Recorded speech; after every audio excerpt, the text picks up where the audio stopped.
Support comes from the Missouri Forest Products Association, saluting Earth Day on April 22nd with an ongoing commitment to help offset carbon emissions with sustainable harvesting of Missouri forests. Details at choosewood.com. It's Thursday, September 15th. This is The Gateway. I'm Wayne Pratt. The Missouri Legislature's special session has started without lawmakers coming up with a plan to pass a tax cut and credits for agriculture.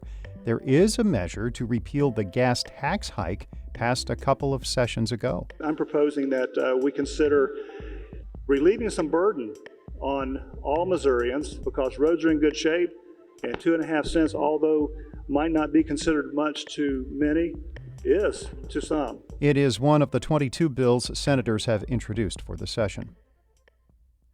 Even with that call for relief at the gas pump, the focus right now in Jefferson City is the proposed income tax cut and agriculture tax credits.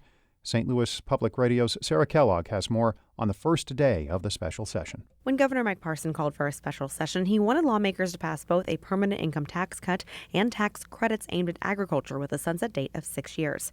However, not all of the bills introduced in the Missouri Senate on the first day revolved around taxes, with some Republican senators filing bills on topics the legislature did not pass this past session. Republican Senator Bob Onder of Lake St. Louis says he also wants to cut taxes, but there are other important issues he wants to address. We many times down here say we work to protect the most vulnerable, and among those, of course, are unborn children. But they also include our born children who are under assault by radical left ideologies. Also happening at the same time is the annual veto session, although no action on veto bills has occurred yet. In Jefferson City, I'm Sarah Kellogg, St. Louis Public Radio. Missouri says Medicaid applications are now processed within the federal guideline of 45 days. The Missouri Independent Report's Department of Social Services Acting Director Robert Nodell told a legislative committee yesterday that the processing backlog is no more. He says some applications are beyond that 45-day timeline, but that's because state officials are waiting on additional information from the applicant. Processing time averaged 115 days in June, prompting the Centers for Medicare and Medicaid Services to step in with a plan to wipe out the backlog. That office set a September 30th deadline for Missouri to process applications within 45 days. Amazon workers at a warehouse in St. Charles are asking for better pay and safer working conditions. They delivered a petition to management yesterday that outlines those demands. St. Louis Public Radio's Kate Grumke reports. More money! Now! The Amazon workers chanted and held signs after giving management their petition. Workers spoke out about low pay and a policy they say caps wage increases after 3 years. Kayla Breitbarth is an employee who has been helping organize the worker demands. Now it's time for all Amazon workers to come together to demand the pay that we need to support our families and a workplace where we feel safe and have a voice in our jobs. The Amazon workers are not unionized, but members and leaders of some local unions came to show their support. Breitbarth and her coworkers want a response to their demands within 2 weeks.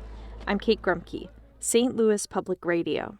A Metro East man will spend 3 weeks in jail for his participation in the January 6th insurrection at the U.S. Capitol. Jeremiah Carollo of Glen Carbon pleaded guilty in April to spending more than 15 minutes in the Capitol after entering through a broken window. He was sentenced this week by a federal judge in Washington. Carollo will also be on probation for a year. He must pay $500 in restitution and do 60 hours of community service. As the November election draws near, Illinois voters now have the option of filling out mail-in ballots electronically.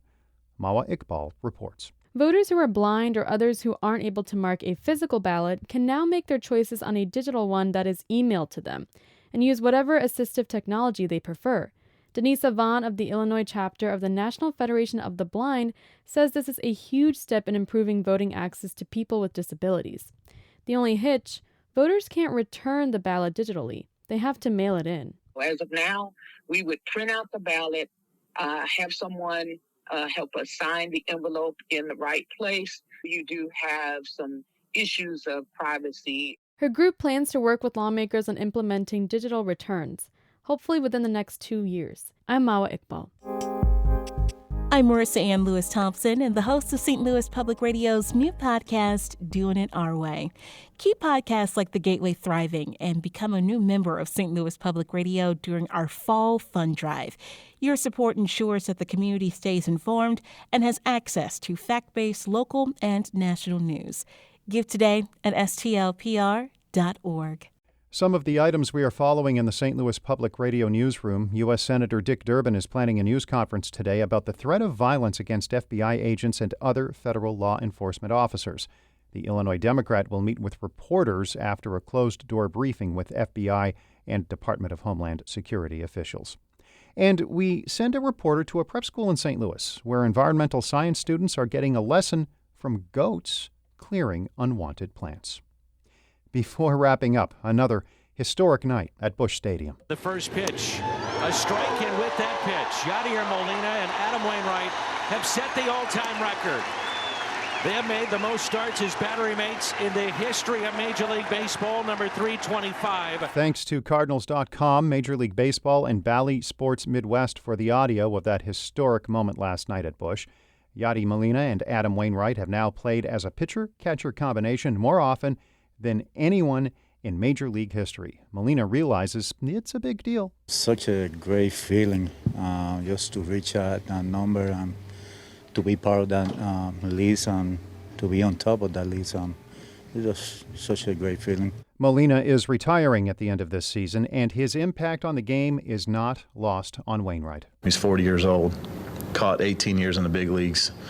It's just a lot of innings. On your knees, I can't catch more than 30 seconds, on a flat ground session, and I'm already ready to stand up. And this guy's caught 18 years and just always taking the ball, just rises to the occasion. Wainwright has not officially announced his plans beyond this season. Their first game for the Cardinals was in September 2005 against Milwaukee, who the Cards defeated last night.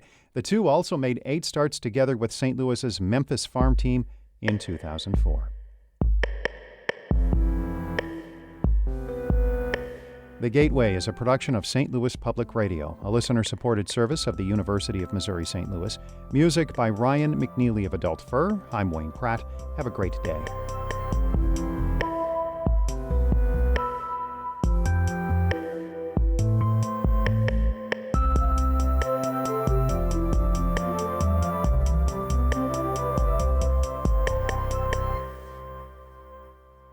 Support comes from the Missouri Forest Products Association, saluting Earth Day on April 22nd with an ongoing commitment to help offset carbon emissions with sustainable harvesting of Missouri forests.